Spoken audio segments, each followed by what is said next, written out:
جی، تو میں نے آپ کو بتایا کہ 45 مارکس جو ہوتے ہیں وہ اردو بیس سے متعلقہ ہوتے ہیں، اور ان 45 مارکس میں سے 15 نمبر جو ہیں وہ گرامر میں سے ہوتے ہیں، جو MCQs کی صورت میں آپ کے پاس پیپر میں آتے ہیں۔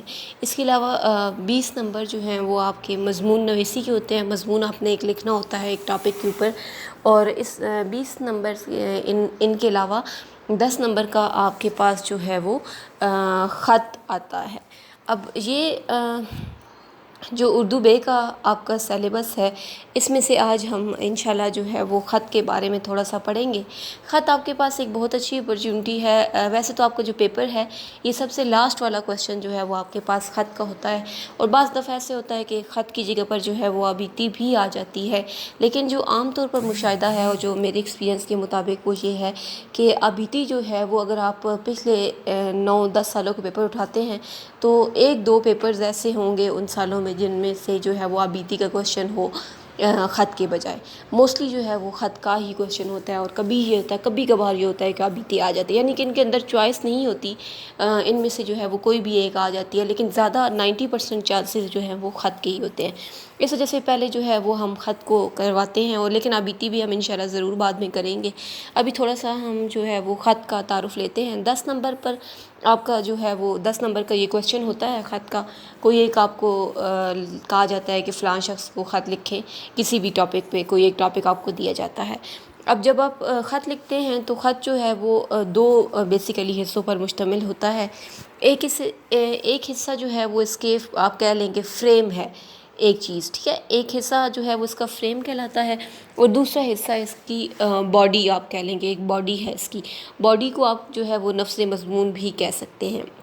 فریم آپ یہ جو اوپر والے دیکھ رہے ہیں، اب سامنے آپ کے سامنے یہ خط میں نے ایک مثال کے طور پر رکھا ہے، جو دوست کے نام آپ نے لکھنا ہے کہ اس کی والدہ کی وفات ہوئی ہے تو اس کو آپ نے تعزیت کرنی ہے۔ یہ آپ کے پاس ایک میں نے خط رکھا ہے، اور اس میں آپ دیکھیں کہ یہ جو اوپر امتحانی کمرہ لکھا ہوا ہے، یہ جو تاریخ لکھی ہوئی ہے، پیارے دوست لکھا ہوا ہے، پھر نیچے جو شریک غم ہے اور اپنا نام وغیرہ، یہ چیز آپ کا کیا کہلائے گی؟ فریم کہلائے گا۔ مخاطب جب آپ کسی کو کرتے ہیں تو یہ ساری چیزیں فریم میں آتی ہیں۔ ان میں ہر چیز کا جو ہے وہ الگ الگ نمبر اس کا ہوتا ہے، اور باڈی جو ہے جو نفس مضمون ہے اور اس کے الگ مارکس ہوتے ہیں۔ تو خط ایک ایسی چیز ہے جو کہ آپ تھوڑی سی محنت کے ساتھ آپ اس میں سے جو ہے وہ بہت اچھے مارکس لے سکتے ہیں، اور اگر آپ بہت اچھا اپنی طرف سے کوشش کریں تو آپ اس میں سے جو ہے وہ 10 میں سے 10 بھی لے سکتے ہیں اگر آپ اپنی کوشش کریں۔ اور اس کا ایک فائدہ یہ بھی ہے کہ یہ ایک ایسا کویسچن ہے کہ اس کے نمبر اچھے خاصے ہیں، لیکن یہ بہت تھوڑے ٹائم میں جو ہے وہ آپ حل بھی کر سکتے ہیں یہ والا کویسچن۔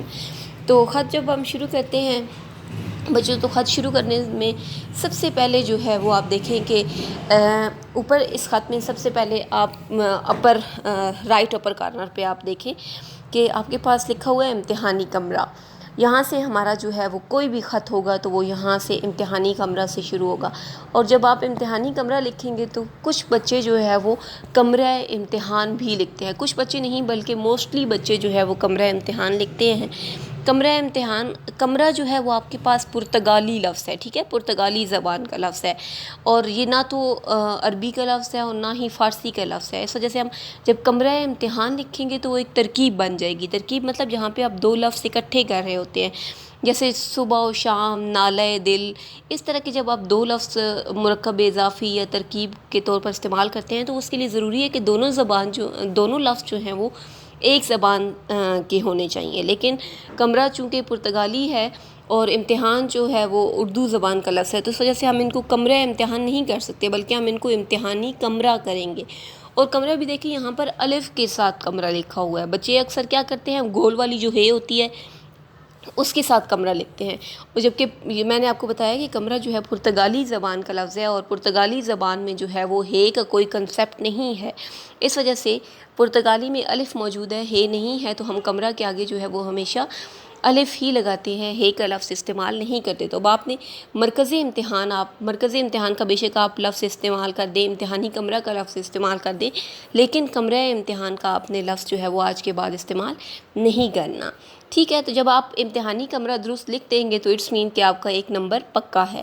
اب دوسرے لائن میں آپ دیکھیں کہ آپ جو ہے وہ تاریخ لکھی ہوئی ہے، جس طرح میں نے آپ کو فرسٹ ایئر میں ہمیشہ میں نے آپ کو بتایا کہ تاریخ آپ اپنی پوری کوشش کریں کہ آپ تاریخ کو اردو جو حروف ہیں گنتی کے اس میں لکھیں. اور چلے اگر آپ کو اردو گنتی نہیں آتی تو آپ انگلش والی جو جس طرح لکھتے ہیں وہ والی گنتی بھی لکھ سکتے ہیں، لیکن جیسے درمیان میں اب 18 اور جون جس طرح اردو میں جیم واو نون، اس طرح جون آپ نے لکھنا ہے.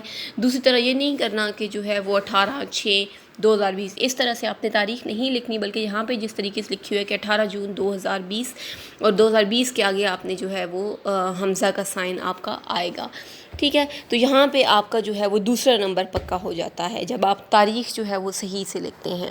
پھر اس کے بعد یہاں پہ چونکہ دوست کے نام ہے تو یہ آپ دوستوں کے ساتھ فرینکنس ہماری ہوتی ہے، تو اس وجہ سے یہاں پر پیارے دوست کہہ کر اس کو مخاطب کیا جا رہا ہے. اور اس پیارے دوست کے سامنے آپ کو ایک اور سائن نظر آ رہا ہے جس کو ندائیہ کا سائن کہتے ہیں. کسی کو جب ہم مخاطب کرتے ہیں، کسی کو پکارتے ہیں، انگلش میں بھی آپ کے پاس یہ ایکسکلیمیٹری سائن جو ہے وہ یوز ہوتا ہے جس کو آپ انگلش میں بولتے ہیں، لیکن اردو میں اس کو ہم ندائیہ کا سائن کہتے ہیں. تو اس کو آپ نے پیارے دوست یا جو بھی جس کے نام بھی آپ خط لکھ رہے ہیں اس کے بعد آپ اگر فار ایگزامپل آپ اپنے والد کے نام خط لکھ رہے ہوں تو کیا آئے گا کہ پیارے والد جو والد بزرگوار، تو اس کے سامنے بھی آپ جو ہے یہ والا ندائیہ کا سائن لازماً استعمال کریں گے.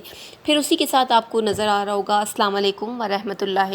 تو یہاں پر آپ جو ہے وہ ایک اور غلطی جو اکثر دیکھنے میں آئی ہے کہ بچے کیا کرتے ہیں کہ وہ السلام علیکم السلام اور علیکم کے درمیان میں واو کا جو ہے وہ اضافہ کر دیتے ہیں، جبکہ ان کے درمیان میں واو لکھنا جو ہے وہ ایک غلط اردو میں اس کو غلط تصور کیا جاتا ہے. لہٰذا آپ نے ان کے درمیان میں واو نہیں لکھنی. آگے ورحمۃ اللہ آپ کی مرضی ہے، آپ لکھیں یا نہ لکھیں، صرف آپ بے شک آداب لکھتے ہیں، السلام علیکم لکھتے ہیں. ورحمۃ اللہ آپ اگر لکھنا چاہتے ہیں تو ضرور لکھیں، نہیں تو کوئی یہ ضروری نہیں ہے. پھر آپ نے اس کے بعد ہمارے پاس جو ہے وہ خط کا مضمون شروع ہو رہا ہے. اب میں نے آپ کو بتایا کہ یہ خط جو ہے وہ والدہ کی وفات پر تعزیت کا خط ہے. تو آپ کا خط اس طرح کا ہونا چاہیے کہ جو پڑھنے والا شخص ہے وہ خط دیکھتے ساتھ ہی یہ سمجھ جائے کہ آپ نے خط سے متعلقہ جو آپ کا مضمون ہے اس سے متعلقہ آپ نے اس کے اندر جو ہے وہ چیزیں لکھی ہیں. کیونکہ ایک تو ایگزامینر کے پاس اتنا ٹائم نہیں ہوتا کہ وہ آپ کینلی جو ہے وہ آپ کے سبق کو اسٹڈی کرے، آپ کا جو پیپر ہے اس کو اسٹڈی وہ ایک ایک لائن کو نہیں کر سکتا. لہٰذا آپ کے جو خط ہے وہ شروع کی کچھ ایسی لائنیں اس میں موجود ہوں کہ پتہ چلے کہ آپ نے والدہ کی اگر تعزیت پر خط ہے تو آپ نے اسی کے متعلق جو ہے وہ خط لکھا ہے.